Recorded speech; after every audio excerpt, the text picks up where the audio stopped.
You're right. Listen.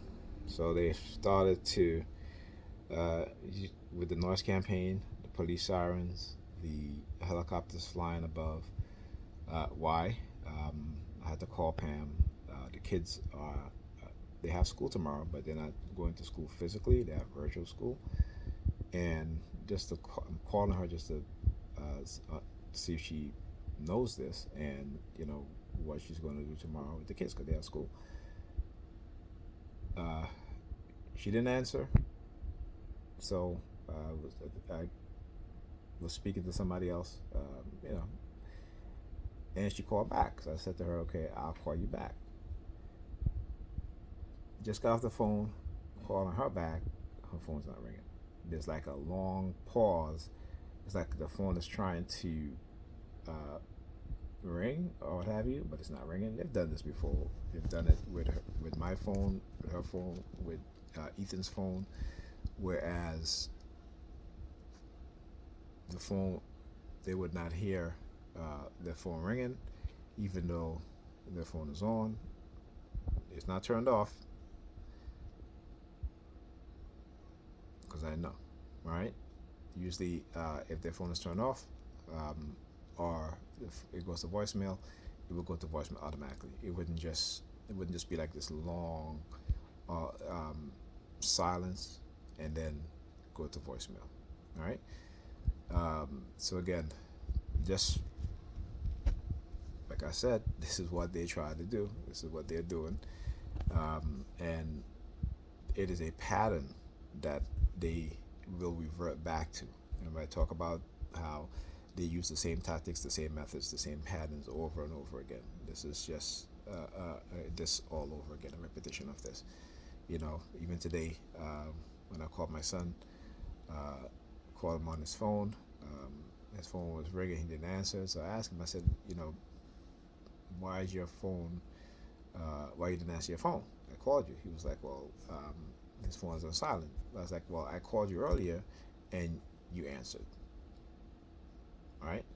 So he was like, well, because I was on my phone, and I was like, well, where's your phone? It's right here. Obviously, then my number should show up if you have your phone in your hand when I call you. So they are basically doing this again. And like I said, I always look at the pattern. I always look at the pattern. Like I was telling the other person I was talking to, I said there's always a pattern with her, whereas she starts to behave and act in a certain way, right? The sort of disrespect. When she came in the house, not even saying hi to me or anything like that. Then, um,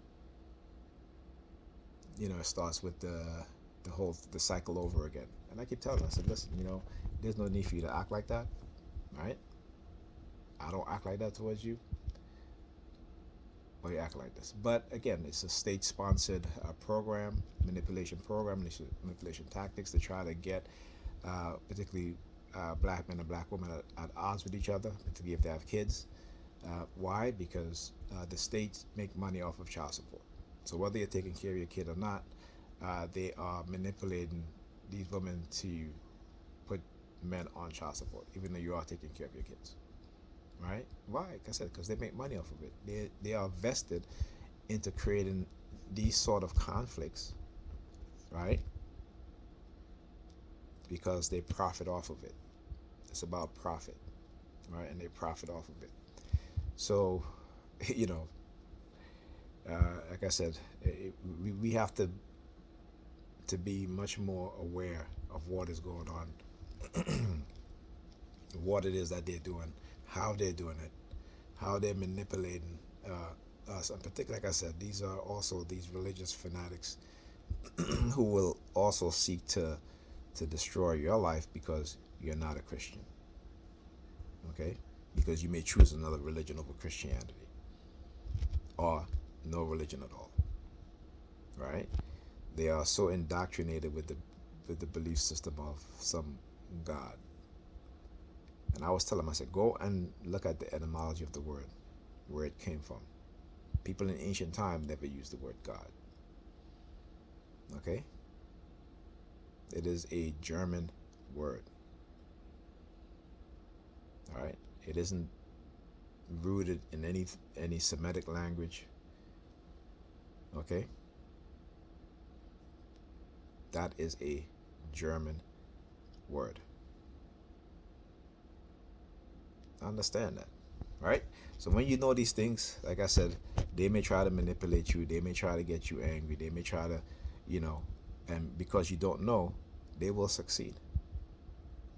But when you know, when you understand, and this is again, this is in any sort of mind control program, any sort of coercive persuasion program, thought reform program, right? They limit your access, or try to limit your access to information, to the truth.